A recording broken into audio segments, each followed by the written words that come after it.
Well, thanks for having me. Can everybody hear me okay? I got my microphone on here. So I'll be talking primarily about sustainable design principles and the drivers for energy use in laboratory design. And using the Class of 78 building here at Dartmouth as an example for how you need to sort of orchestrate the process to achieve the results that you want to achieve, and what some of the technologies that we employed in order to get there are. The building is occupied now. I started on the building in, I think it was 2006, so it's a little over 5 years since its conception, probably longer than that since Dartmouth started talking about it. And it's been occupied for about 5-6 months now, and I think the performance is doing well. I've gotten some preliminary feedback from Steve Shadford, who is the energy engineer here at Dartmouth, and it looks like it is actually outperforming the predictions that we made through energy modeling. So that was some really good early news. We'll wait to get a whole year of data to actually see how it's doing, but the early indications are good. So you know, Dartmouth has had a commitment to sustainable building design for some time now, and it's they really have been I'll call it an industry leader. But you know, there's a lot of momentum in the industry, and it's tough to change the status quo. So there was a commitment made here to, you know, environmental design, being a leader, doing the right thing, all that kind of stuff. You know, something like 10 years or so ago. It was primarily environmentally motivated, but it's tough because there's a lot of really conflicting priorities in an institution of this size. So some of the early efforts weren't maybe as fruitful as they wanted to be. And the environmental drivers for sustainability are easily as strong as they were 10 years ago, if not stronger. But I think there are a lot of other drivers that have really come into play that makes the whole industry and colleges and universities in particular really be serious about getting stuff done. And as I said, it's not easy. It wasn't the status quo. So it required a lot of different thinking and different approaches to getting the job done. I think we're in somewhat of a perfect storm, if you will, where the environmental motivation is there, but the economic, the geopolitical, and from Dartmouth's perspective, security is really critical to look at the way energy is used and to curtail it from the way things were done previously. As all of you know, maybe not from this winter, but if any of you were here for previous winters, it's a pretty cold place in the winter. And without the ability to heat the campus buildings that you have here, you're pretty much out of business.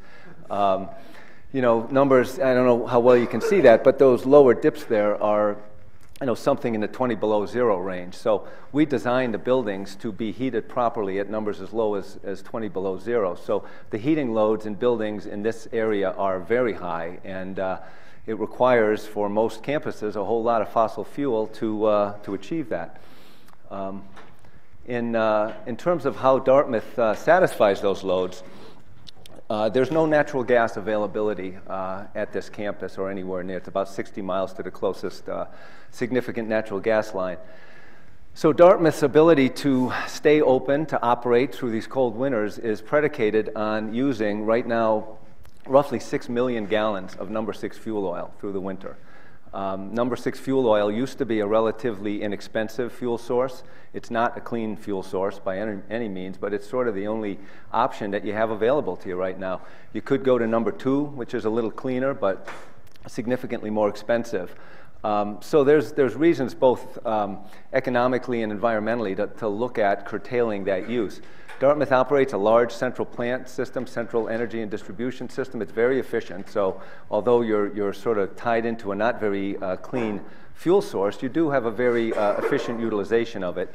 And they do have a significant cogeneration system where you can currently generate electricity in the process of generating the steam to heat the campus. So it's used very efficiently, but you're still stuck with you know, a relatively dirty fuel source.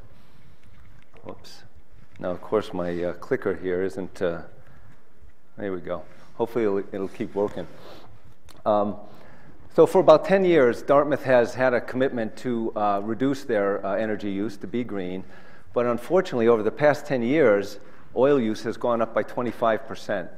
So although there's a goal to reduce it, there's also there's been a great amount of development on the campus. So when you put a lot of new square footage in place and you have a concurrent goal to reduce your energy use, there's some pretty strong competing priorities though.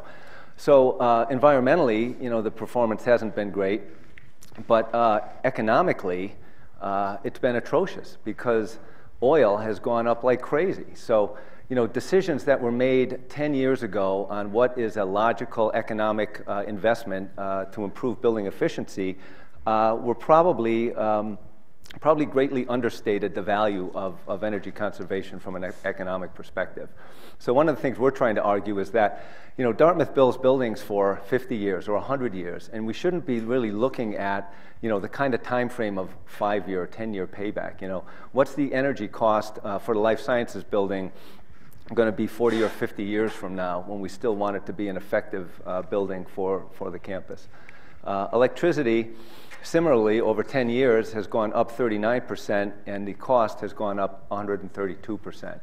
So it's sort of like a big steamer on the ocean, and you're trying to change it, but there's a lot of momentum that doesn't allow that to occur. So and then of course there are goals that the campus has made for carbon reduction, and the business as usual line is the red one, and that's sort of the line that you've been on, but the goal is to really get this down. So two things have to happen. One, any new buildings that go in place on the campus have to be of the highest efficiency, because no matter how efficient they are going to add to the energy use of the campus, and you really need to start looking at reducing the energy use of existing building stock. And there has been a great commitment on the part of the administration. Steve Shadford has taken over. He's got some staff now. And I think we're finally seeing that curve turning downward. So go ahead, Alex. Can you tell us what the units of MPC are? Those are metric tons of carbon dioxide generation. So those are metric tons of CO2 per year. And I think right now you're at about 85,000, and the goal is to get below 62,000 by, 2030, something like that. So, and this just sort of is a little visual of what I'm talking about, is that whatever you put in place for a building that gets built today, it will consume energy for the life of its existence on campus. And we're seeing buildings now that were built 30 years ago that one of the primary motivators for knocking them down is the fact that they were constructed so inefficiently that we can't even retrofit them to become efficient. So, one of the real goals of sustainability is, if you put a building in place, I mean, some of the real gems of buildings here on campus are buildings that were built 100 or 150 years ago. We don't want to have to knock buildings down in another, 20 or 30 years because they've become outdated due to their energy use. So as Dartmouth approached this, the Class of 78 Life Sciences building was the biggest single project that was ever undertaken by Dartmouth. So they were looking at adding almost 200,000 square feet of laboratory area to the campus. Laboratories are inherently a very inefficient form of building construction. Laboratories typically will consume roughly 5 times as much energy per square footage as an office or a classroom building. So when they're looking at achieving all these campus-wide goals for sustainability and energy conservation, and they're looking at adding 200,000 square feet of the most inefficient type of building out there, there was a lot of motivation to get serious about reducing the energy use. One of the ways to do that is the LEED program. It was a program started by the USGBC, the United States Green Building Council, probably about 12 years ago. And LEED is Leadership in Energy and Environmental Design. How many people are familiar or have heard of this program before?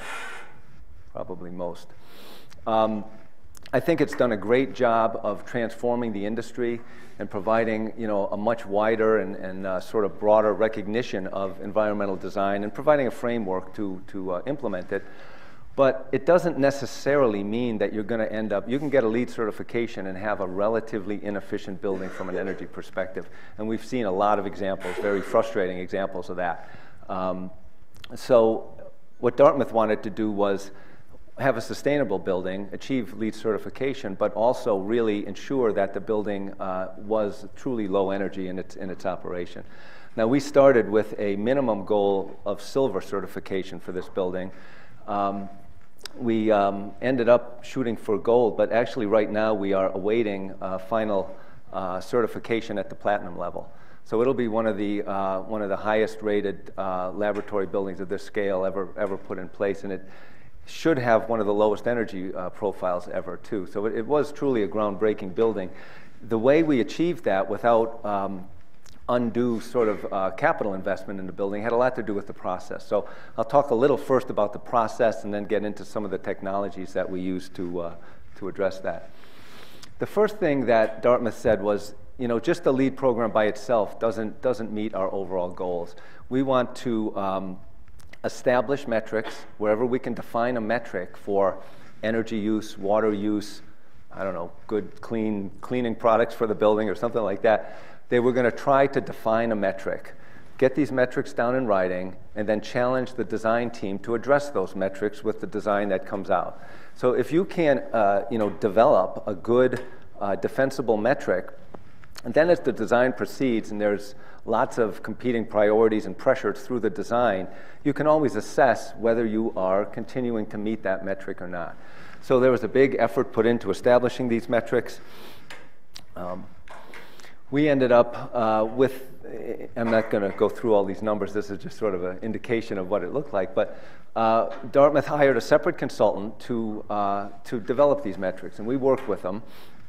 And we broke each component of energy, electric, steam, and chilled water, down by the various components. And we looked at peak loads and we looked at annual usage before we had any building at all. We knew it was a building of 185,000 square feet and it had a lab program, and here's what we were going to do. And we said, if we were really efficient, what kind of energy use could we expect in each category if we were absolutely at the top of the heap? And so we filled out this whole spreadsheet. And then essentially, although we participated in it, we received it from Dartmouth, and then we used that as our basis for design. So then through the process, as we did the design, we used energy modeling software to test whether the design was achieving the goals set forth in the metrics. And when they weren't, we either would say, well, the metrics were wrong for whatever reason, or, hey, we got to improve this aspect of the design to achieve that. Did I miss one here? So that's kind of the design process.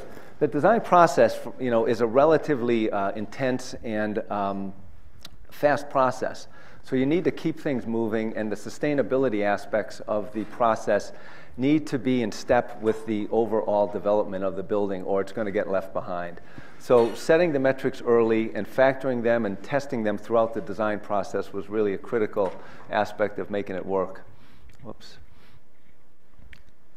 So one of the things that they call this sort of the sustainable design process, but anybody can take a traditional building and hang a whole bunch of energy conserving features on it, and what you end up with is a building that maybe uses less energy than it otherwise would have, but it costs a lot more and it doesn't achieve its maximum potential.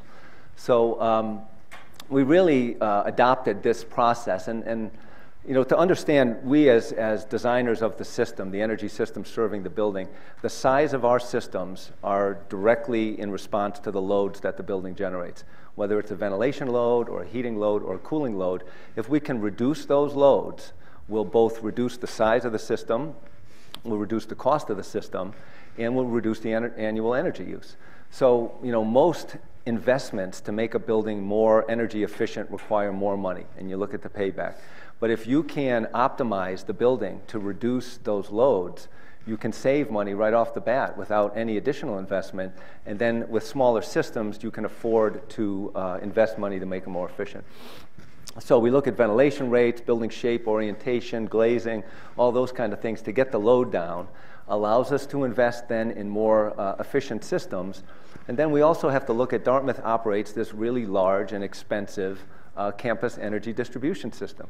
Again, if we can reduce the loads on the distribution system, we can reduce the investments that the campus has to make in keeping that system up. And then ultimately, and probably most importantly, people run the systems. We can do the best design in the world, but if it's not operatable and the staff isn't properly trained and the contractor hasn't left the building in the proper configuration when they're done, it's not going to achieve its goals. So how did we do it? What sort of features did we use? I sort of focused on 7, call it enabling technologies to meet the goals of this project, and then there were a number of other ones I'll touch on. But first was minimized ventilation rates, and I'll hit on each one of these. A high-performance envelope, dedicated outside air system, hydronic heating cooling, sensible-only cooling terminals, controlled lighting and daylighting, and heat recovery. And some of those things may not mean much to people right now, and I'll try to, hopefully by the time we walk out of here, it will mean something. I'll try to hit on some of these and tell you what they're all about. And fortunately or unfortunately, if you walk up to the life sciences building, it probably doesn't look a lot different than any other laboratory building out there. And the reality is the greatest impact that you can have on energy use doesn't necessarily have to be a row of photovoltaic collectors on the roof. It's really intrinsic in the design of the building. And we actually had planned to put some solar collectors up on the roof, and they sort of got value engineered out at the 11th hour. I'm hoping they will still go back on there. But the reality is their impact on the overall energy use would have been minimal compared to a lot of these features that are behind the scenes that you don't really see. So the first one, the reason laboratories use so much energy primarily is because they have high ventilation rates. Traditionally, laboratories have been very highly ventilated. Most buildings recirculate the air within the building. Laboratories bring it in from the outside and exhaust it under the assumption that it has some level of contamination. So, when it's 20 below outside, bringing in air from 20 below, heating it up to 70, running it through the lab, and then exhausting it out of the building, you can obviously see is a fairly energy-intensive operation. So goal number 1 is reduce the ventilation rate. If we can reduce the ventilation rate, we can achieve enormous savings, and we can downsize our systems, as I said. So it actually will save us quite a bit. These laboratory air handling systems are very expensive. They make up a great cost of the overall cost of a laboratory. And one of the biggest drivers are fume hoods. So we looked real hard at where are fume hoods required. People don't realize that we go into labs and the sash is left open on a fume hood, and people don't maybe think a whole lot about that. But every single fume hood, if left uncontrolled, will consume about as much energy as a 2,000 square foot house on an annual basis. So there are people don't realize we're doing some work in Burke now, and some of these labs have 6 hoods in there. And if the users aren't really on top of it and keep their sash closed, it's like, do you realize that this little lab is using as much energy as your whole neighborhood because you're not really closing the sash properly? So proper fume hood control and proper sort of, education of the users to the importance of using the fume hoods properly was critical. So we only put fume hoods in where we needed. We made a lot of provisions to add fume hoods should they ever be required. And we worked closely with EH&S on fume hood locations. Many areas, the number of fume hoods, because if they're exhausting the air, we have to make up the air. They will define the amount of air we have to deliver to a lab. If there aren't a lot of fume hoods, then there are general industry standards for air change rates. How much air do you need to move through a lab to sort of satisfy the environment? So we spent a lot of time with the EH&S folks, Mike Blaney and Mike Simmis here at Dartmouth, in defining those things and got them down to the lowest standards that they would feel still satisfy safety. And then we used a new system called Aircuity, which is it's an active environmental monitoring system. Traditionally, labs would be highly ventilated at rates of 10, 12, 15 air changes per hour. That means the number of times the volume of the room is exchanged in an hour, and those are high rates. They were ventilated at those rates because the expectation is that at some point there might be a spill of a chemical, and to dissipate that spill, you need these high air change rates. Well, the operating hours of a laboratory, of the total hours, the number of hours where you might have a spill are exceedingly low. So if we can find some way to ventilate at a lower rate when the air quality is good, but ramp up to a high rate in response to a spill, we could get away with much less airflow.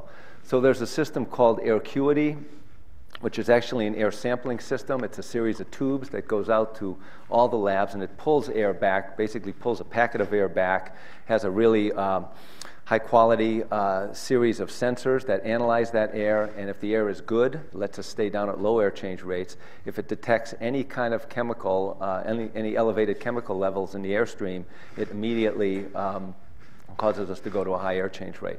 So that was a huge savings, and with diversity, allowed us to downsize the system substantially.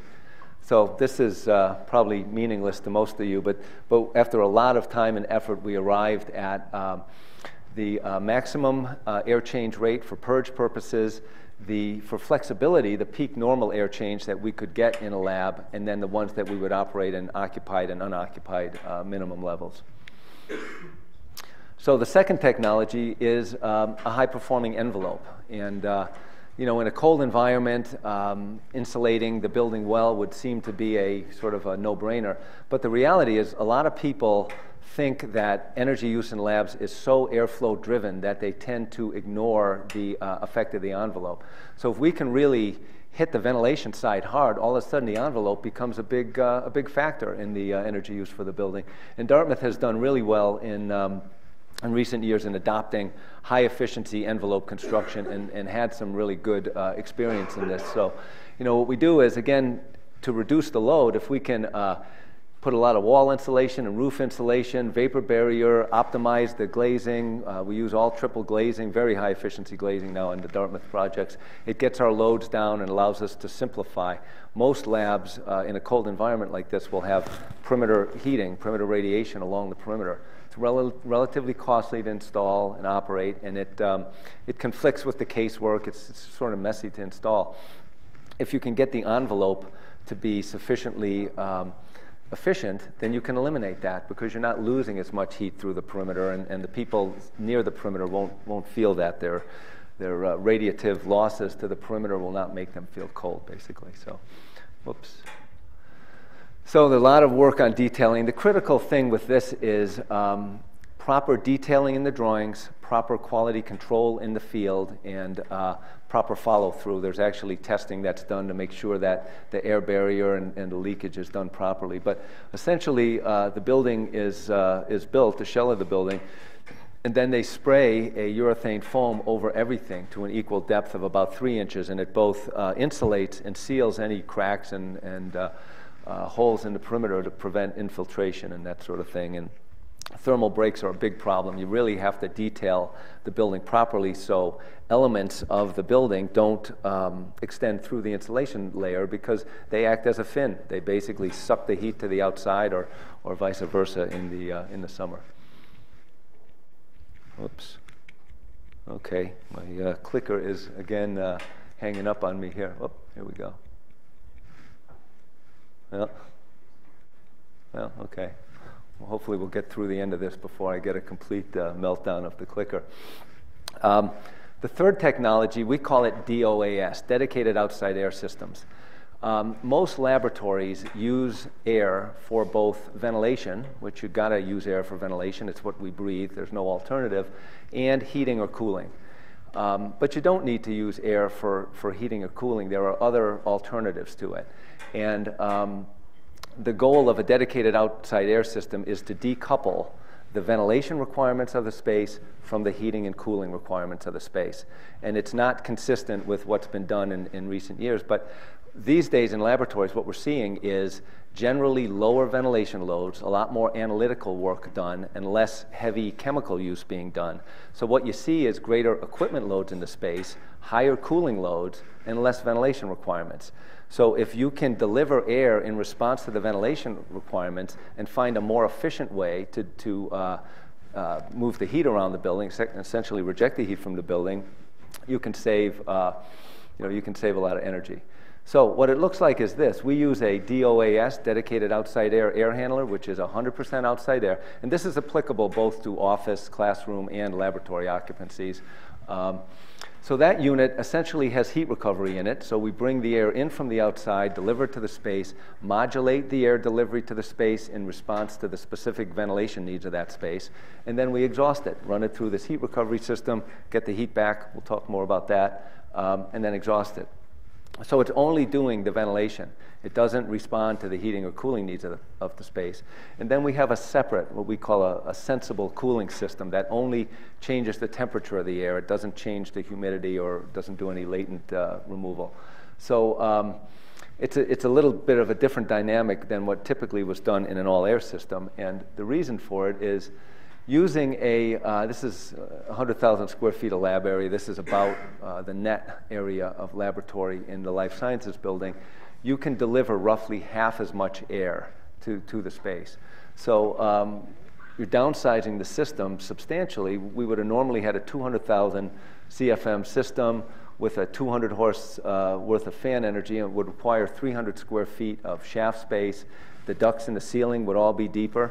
But by decoupling the cooling requirements, we can get away with half the size of the air system. And that's a huge reduction in terms of cost and everything else. It allows us to then maybe make the ducts, maybe not cut them by half, maybe cut them by 40%. We've reduced the duct velocities, we've reduced the resistance through the duct system, so there's energy savings there. So I thought there was one more. No, I guess that's it. So if you're going to use air only for ventilation, you've got to find a way to deliver the heating and cooling to the spaces. And a more efficient way than air is to use hydronic or water-based heating and cooling. Water-based heating and cooling is much more efficient than air-based heating and cooling. I'll show a little example of why. But essentially, it has much lower transport energy requirement, greatly reduced space requirements. You're using pipes rather than ducts. High degree of flexibility, better environmental control, great acoustical performance because air tends to be noisy. And you can use it in all occupancies, not just laboratories, and actually it can be lower in cost. So another example, to transport 100,000 BTU per hour, and you guys probably all work in SI units now. Out in the industry, we still use English. So this is about 8 tons of cooling.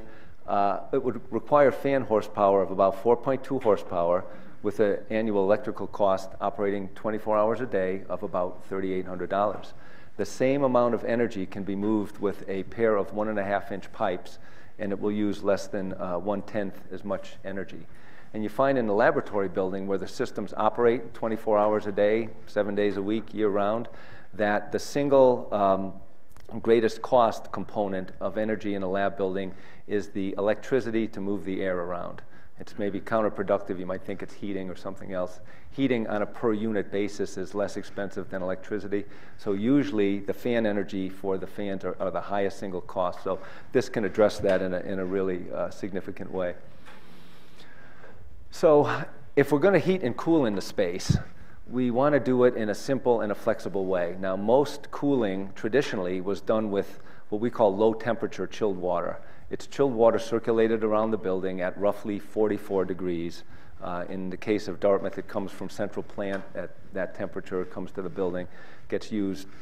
In the summer, that 44 degrees is well below the dew point of the air. So if you move air over a coil with water at that temperature in it, it's going to condense moisture out of the air. And for purposes of maintaining comfort in the space, that's a good thing, because if you didn't do that, it would be very humid as you cool the space down.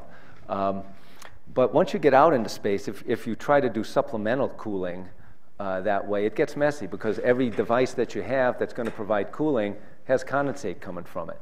So you need condensate drain pans, and these condensate drain pans grow mold, and it's messy. So a big change in the industry was moving to sensible only cooling systems, meaning we're cooling without dehumidifying. So if you can take this airstream that we're providing for ventilation, cool it down below the dew point of the chill water we use in the space to maintain good conditions. So we use the 44-degree water for that, get the dew point down to maybe 54, 55, and then use a higher temperature chilled water in the space, 58 degrees. You can cool the space and have flexibility to use that, all different kinds of devices, because you're now not condensing in the space. And in a lab environment, you really don't want to condense, because the condensate that comes off the coil can be contaminated, and it's messy. So how do we do it? So the benefits are it eliminates the condensate drainage system. Most condensing cooling units use a fan, so you got a fan with maintenance and filters and all that kind of stuff. Improves indoor air quality and saves energy. So this is a picture of the primary heating and cooling device in the life sciences building. They're recessed into the ceiling. They're called chill beams. And how many people know what a chill beam is? A lot less than knew about the LEED program, so I'll tell you a little bit about it. I mean, traditionally, the heating and cooling in a space is done with air, so all you have is a diffuser, and you can see them here. Those linear things are the way air gets delivered into this space. What a chill beam does, and I think I've got some pictures here, active chill beams. These are called active chill beams. So what they do is use the ventilation air delivered to the space to induce secondary airflow. So what it is let me see if there's a picture here. Whoops. So this one up here is kind of a good picture of it, right here. So what it is a device which sits in the ceiling. This is the actual unit that we're using in the life sciences building. The ventilation air goes down a tube, and out of that tube there are a series of nozzles. And the nozzles discharge the air at a relatively high velocity. That high velocity creates a low pressure zone and creates induction from the space. So there's a cooling coil here that it's usually cooling, but it can be heating also. Hot or chilled water is circulated through that. The primary ventilation air comes out at a relatively high velocity and a low temperature, and then secondary air is drawn into this low pressure zone over the cooling coil, which has a relatively low resistance.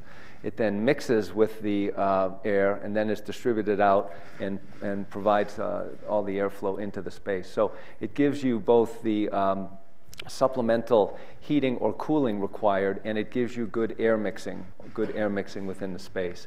The induction ratio here is typically 6 to 7. So for every unit of airflow, primary ventilation air coming out, we get 6 or 7 units distributed throughout the space. So it can provide us a lot of cooling, and it provides for good air motion. And that's kind of what the devices look like. So that is the primary means of heating and cooling all of the laboratories in the life sciences building. When we did the life sciences building, there were no laboratory buildings in North America that used this technology. It was actually technology, like many technologies, which was developed in the United States, optimized in Europe, where they always have had much more expensive energy costs, and then brought back into the United States. But actually now the U.S. is really leading in the use of chill beams for laboratory applications.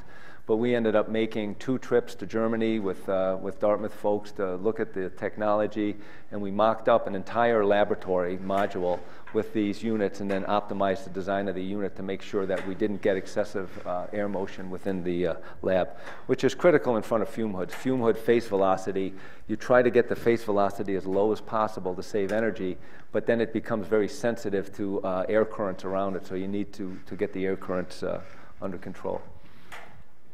Come on. Oops. So here's some pictures of some offices. These things can look pretty cool. These are some European, sometimes they do them exposed and integrate lighting and do stuff like that. So whoops. Come on. Here we go. Whoops. Well, I'll just talk about radiant. The offices use radiant cooling, and one of the things is in the labs, the air systems operate 24/7. So if you want to do heating at night, the thing about chill beams is they need the air systems to be operating in order to deliver any heating or cooling. In the offices, we want to shut the air systems down at night. So instead of using chill beams, we used a radiant ceiling panel, and it probably doesn't look a lot different than a normal ceiling, but these panels here are actually metal panels where copper tubes are bonded to the back of them, and they're perforated, and they have some acoustical performance to them. But they essentially radiate heating or cooling down into the space. In the summer, we're all radiating energy to all surfaces that are cooler than us around, and we actually feel that. So if you have a cool surface over you, you actually radiate a lot of heat from your head. If you have a cool surface, you can feel cool at an elevated air temperature. So you can save energy by running the building at a higher temperature, and the occupants will still feel cool. And then similarly, when it's cold outside, if the ceiling is warm, you'll feel warm at a lower air temperature, promoting better energy use in the building. And then at night, you can set that temperature back, and it can do the heating that's required without the air system in operation. In-slab radiant is a little more common, but we actually used in the building in-slab radiant for heating and cooling. In the big entry area, the gallery they call it, has embedded tubes, and it does both heating and cooling. That big face is southwest facing. So you can get a lot of solar load from a southwest facing exposure. So what happens is by cooling the floor down, any of the solar radiation that gets through the windows and is incident on the floor sort of gets sucked up and dragged away by the radiant tubing in the floor before it heats the space up. So it's very efficient. And you also look at that southwest face, it has very deep buttresses, and that's done to control the solar gain as the sun moves around. It actually acts as a shading device. And then controlled lighting and daylighting. Daylighting is probably the best and simplest form of solar energy. Everybody thinks you got to have big solar panels on the roof in order to use solar energy. But one of my biggest frustrations is the amount of energy that is consumed by daytime lighting in North America. I mean, when it's bright outside, why do we have to turn the lights on, And if you can optimize the sizing and orientation of the windows, you can set the building up so the bulk of the time you don't need to turn those lights on. It's hard to get the occupants to do that, so we've developed automated systems for doing that. And the Life Sciences building has really the state-of-the-art system. It's called the Lutron Echo system. It has fully addressable ballast, so you can program in different lighting levels, different dimming profiles, different on-off times. There's occupancy sensors. So essentially, any one of the offices, or essentially every space in the building that has a exterior exposure, as the daylight levels modulate, there's a sensor in the room that looks at the light level in the space and then modulates the output from the lighting to achieve a constant day-long lighting level, and you can program different lighting levels for different spaces. And then they're all networked together, and they all, you could dial up on a computer right now and see how much energy use is being used in any one office, and then it consolidates all that and gives a report for overall building energy use and can override. It's got great capabilities. And that was optimized because one of the things we sort of compete with. Glazing can be a bonus in terms of giving us daylighting. It also is a load. If you don't control it properly, you might get good daylighting, but you might see greater cooling load than the energy saved by the lighting. So we go through an optimization process using and this is a model, a 3D model that's programmed into the energy modeling software, and we test different types of glazing, different sizes of the opening, and we change that and optimize it by exposure, and then check the total energy use on an annual basis and modify those things in order to get the total energy use down as low as we can. So it's like a challenging exercise. One point I didn't make is the building envelope. You can see that's the greenhouse up there you see when you're walking down towards the building. But the building envelope was so efficient. You look at how big this building is and what the greenhouse has double glazed walls and a single glazed roof because from plant growth perspective, they want to get as much light in the building as possible. The single glazed roof of the greenhouse loses more energy than the entire rest of the building because the building is so efficient. So we argued to try to get double glazing on the roof, but you've got to support the program, and we didn't win that argument. So finally, the final technology, major one, is heat recovery, and whoops, I don't know what's going on with that. Okay.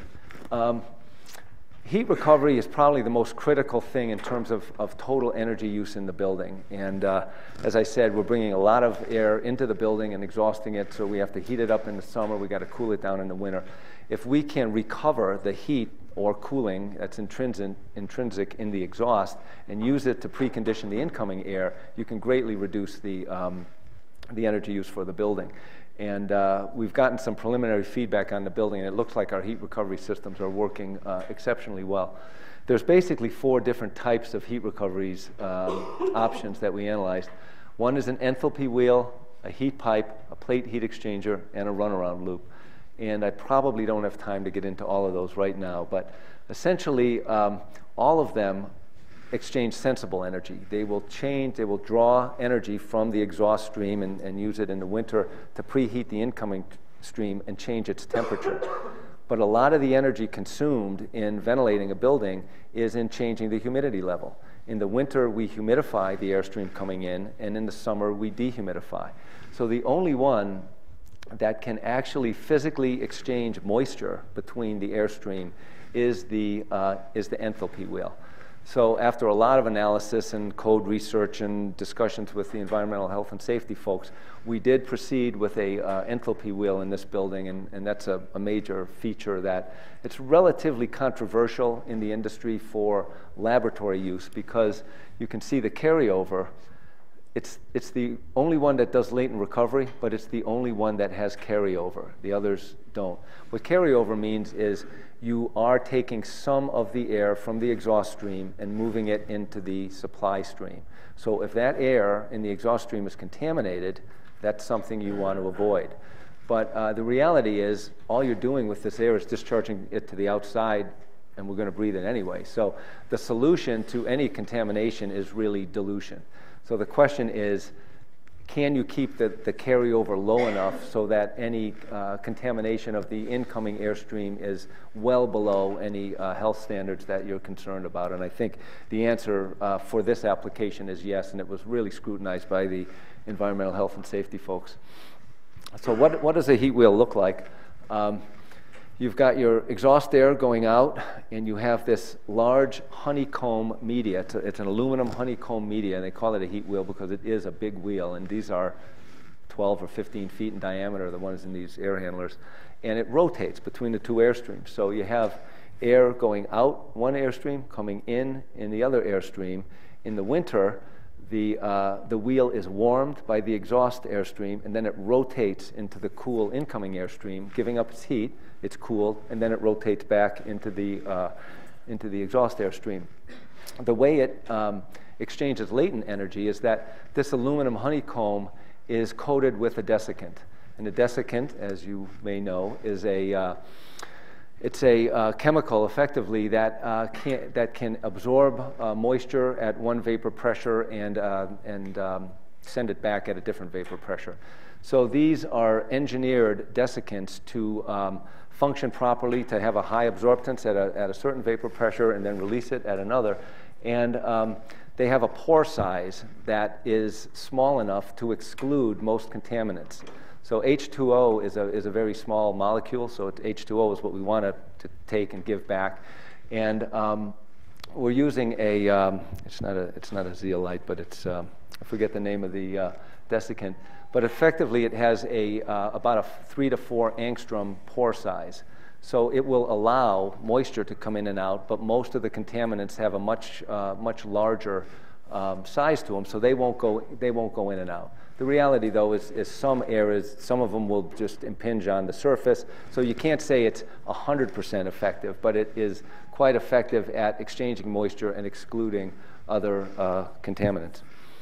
So what do they look like? These are actual pictures of the heat wheels that are in the air handlers over at Life Sciences Building, and that's the honeycomb media. If you look close, you can see that there are little holes, and the air will go through it. The blue coating is the color of the desiccant. Molecular sieve is the name I couldn't think of. There's about 4 different types of desiccants. Molecular sieve is one of them, and it's the one that you can get an engineered pore size that'll keep the chemicals out. So again, looking at the justification for this, these wheels are actually quite expensive. They need to be a very robust product for the laboratory environment. But they do a great job of reducing our peak loads. By putting that system in place, it allowed us to reduce the peak load on the building by 269 tons. Dartmouth does an internal charging to itself. So the Dartmouth utility guys charge the project guys who are building these buildings somewhere between $2,500 and $3,500 a ton, because the load that this building puts on the plant means they're going to have to spend money putting more chillers in place in the plant. So this is really to offset the chillers that would have been put in the building if you didn't have a central plant to connect to. So it's real money. I mean, that's a savings that added up in this case to about $670,000.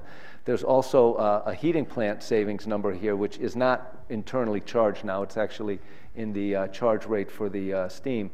But then you look at the system cost of the heat wheels was also about $650,000, and we had to make the mechanical room bigger to accommodate these things. So, it really had about a 0-year payback. The system cost and the savings were about the same, but at the Dartmouth charge rate for energy, it saves about $600,000 a year in energy costs. So it was a real slam dunk in terms of economic justification.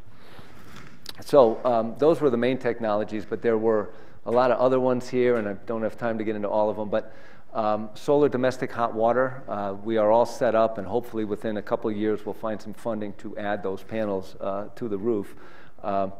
We used what's called displacement ventilation for the auditorium and classrooms, which delivers the air low, and then rather than mixing all the air up, which can in a auditorium environment not provide good, what we call ventilation effectiveness.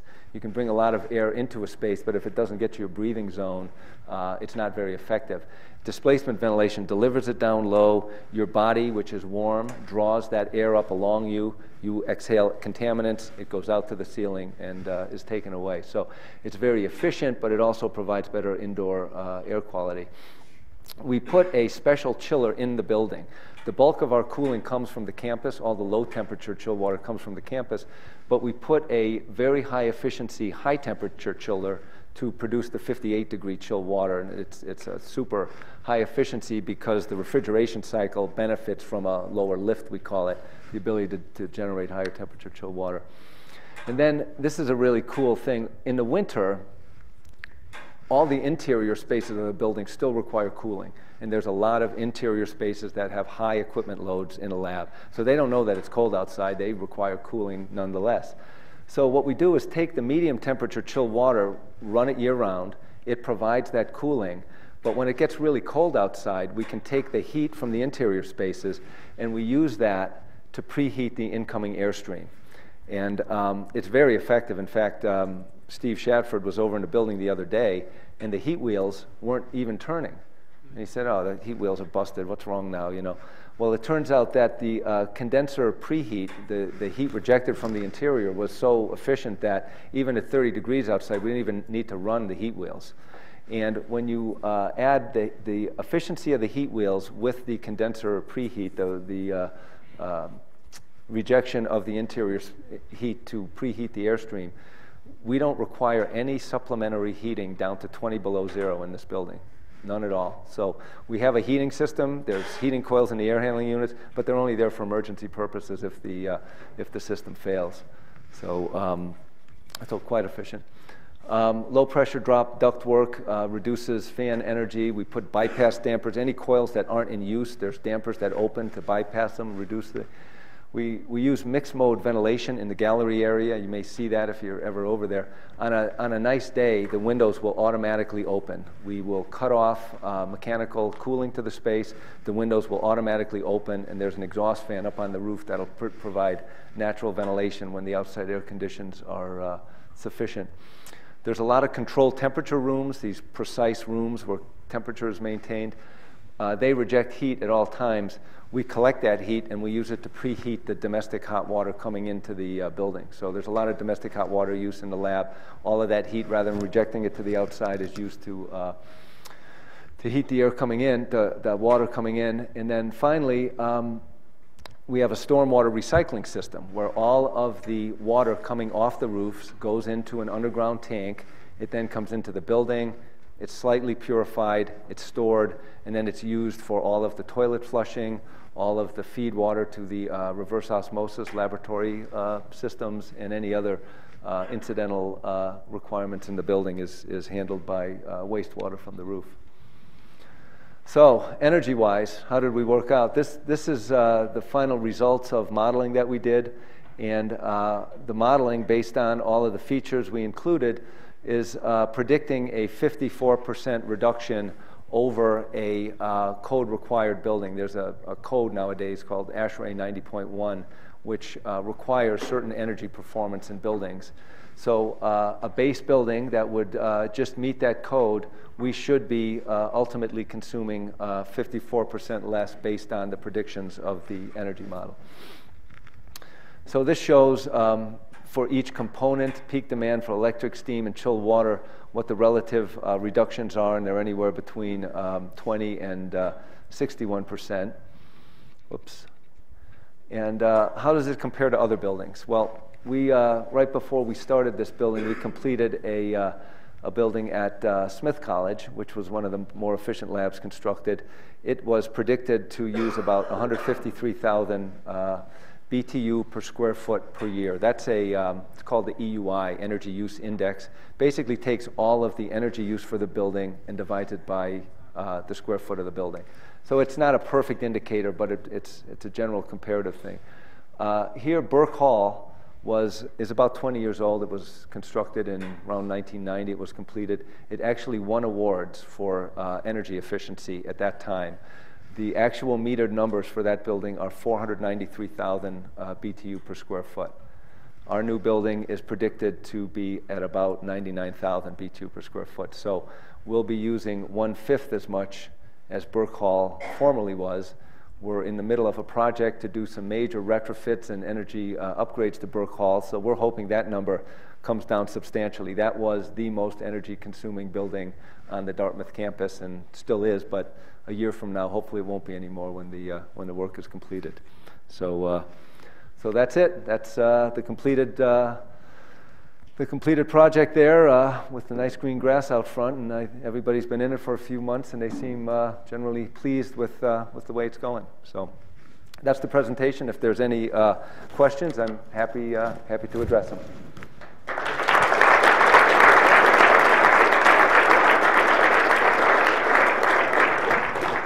Go ahead. I'm curious about the building codes. Yep. And what codes you had to comply with, and whether the technology is far in advance of the codes. Are they local or the state? Are they federal? Can you say something about the codes? Yeah, the codes were a real challenge. They're a challenge on every laboratory project that we do, because labs are not, there are codes that are specific to labs. NFPA, National Fire Protection Association, has a code, NFPA 45, which really addresses lab, and it's really focused on labs. But the general building code that we're required to comply with, the International Building Code, isn't really lab specific. So trying to fit a lab into the building code box is always challenging. So we had a code consultant, and there's a lot of challenges, and Hanover is known for having a relatively strict building department. So things like the heat wheels and the configuration of the laboratory exhaust system and all that kind of stuff took a lot of close scrutiny and a lot of negotiations, because it's not black and white in terms of how a lab fits into the building code structure that's in place. So that was a major component of the design. It has to parallel design. As you come up with a concept, you have to test it from a code perspective, and then you take it to the next step, and then you test it again, and you make sure that you're compliant all the way through, because those can be among the biggest problems. If you get out in the field, the building inspector sees something, and that's not the time to realize you have a code problem. So it was a challenge, absolutely. What's the big vents right on the side of the building? The big vent, let me I lost the pointer here somewhere. There are a couple of big, there's a couple of big vents, one there and one on the other side, and then you can just see the tops of some fans there. The way the air systems, those big areas up on top are the mechanical penthouses. There's 4 main air handlers in them. Each one has, for the laboratory system, each one has one of these big heat wheels in it. And they are all manifolded together, and they discharge into a common system and then send the air down into the labs, so that if you lost any air handler, if it broke for whatever reason, you could still deliver air to the labs. And there's a big louver there, and there's all the way around the corner, one on the other side. They bring there's actually 4 of them. There's one on the other side of this, and then over on the other wing. They bring the air into the main laboratory air handling units. And there was a lot of dispersion modeling, CFD-based dispersion modeling of the effluent coming out of those stacks to make sure that under any wind condition that we aren't re-entraining that. And these, you can see the top of that. Those are specially designed lab exhaust fans that have a very high entrainment component. So similar to the way the chill beam works, they discharge at a high velocity, induce a lot of air around them, and then they have a high plume.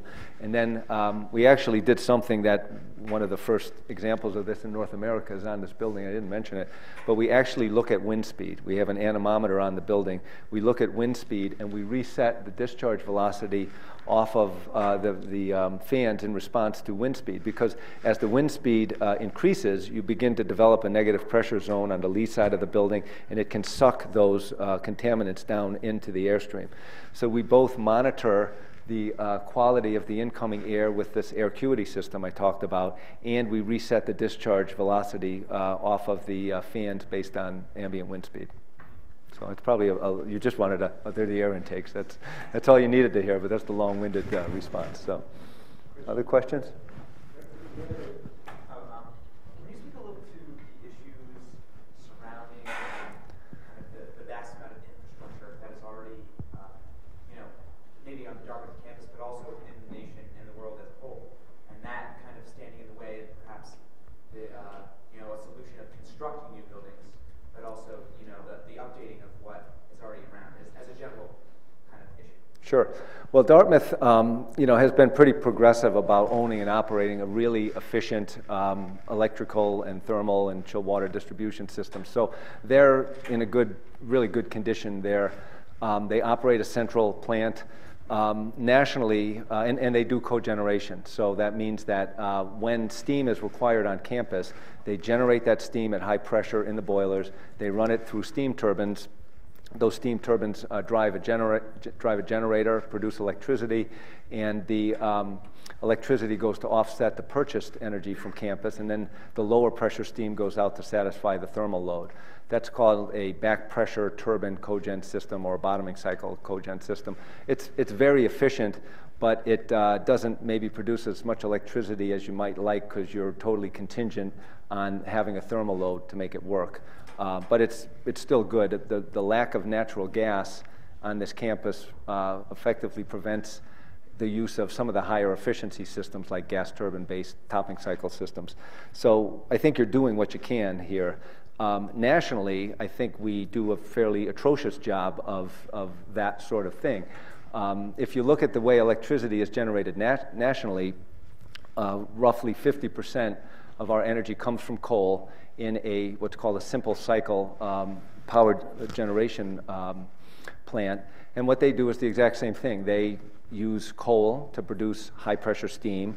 They run the high pressure steam through a steam turbine. They knock down the pressure to as low as they can get it, and then they run it to a condenser, and they throw a lot of heat away. The cycle efficiency of that kind of a plant, these are all the big coal plants in the Midwest, is something like 35%. So, of the, intrinsic energy of coal that goes into the plant, something like 35% of that comes out as useful energy. It then goes through the transmission system, and by the time it gets to your outlets here, it's probably something like 30% or maybe even lower. The best combined cycle plants out there today are in the 50% range. So even the best plant out there using natural gas is throwing away 50% of the available energy. If you go to Europe, Northern Europe, you'll see lots of little plants scattered all around. Every town has their own plant, and they have a low temperature hot water distribution system, might be supplemented by solar, and it then feeds all the buildings. We've taken the approach of put the plants as far away from the occupied areas as possible, and they're ugly, they're smoky, all this kind of stuff, and then there's no way to utilize the waste heat. So, the cogeneration, small-scale cogeneration is getting a lot of traction.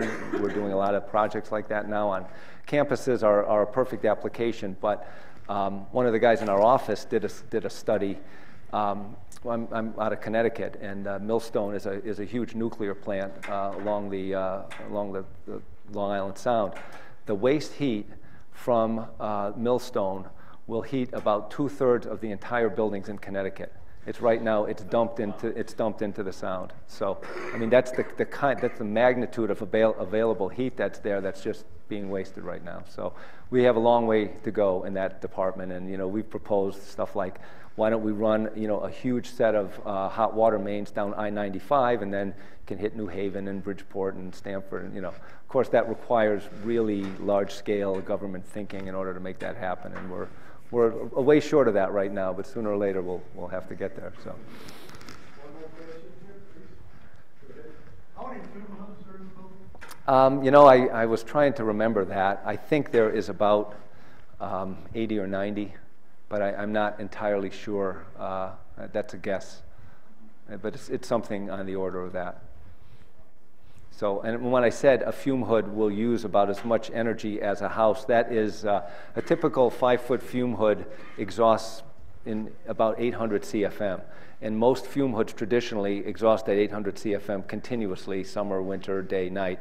The fume hoods that we have are what they call variable face velocity fume hoods, so that as the sash is brought up and down, you keep a constant face velocity, so if you bring it down, the volume, the amount being exhausted, is reduced.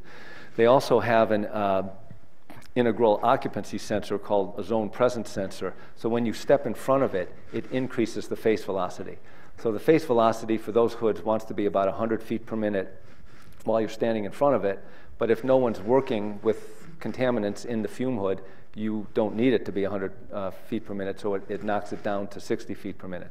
So the goal is, one, to get the users to close the fume hood, because that will, there's about a 75% reduction in the amount exhausted. But even if they don't do that, when they step away, and actually I misspoke. We're using a system in that building that actually the fume hoods are in an alcove, and there's a general occupancy sensor. But whether it's a general occupancy sensor or physical to the fume hood, when you're not in front of it, it basically reduces the face velocity. Now we're taking that one step further, and the next step in a lab we're doing now. They're actually, and these things were kind of not ready for prime time. They've been around for a while, but they're really getting to the mainstream now, and they're auto-closing sashes. So they have a occupancy sensor that not only resets the face velocity, but if you step away long enough, it physically closes the door. And the concern of that always was, if you got a beaker with a pipette and the thing closes it and chemicals go on the floor and everything, that's to be avoided. But they have these super sensitive things like your garage door. So there's basically a beam that goes down in front of the sash, and the second that beam is interrupted by anything in the way of it, it immediately stops it. And they work quite well now, so we're designing around that kind of a system for a new project we're doing. So. I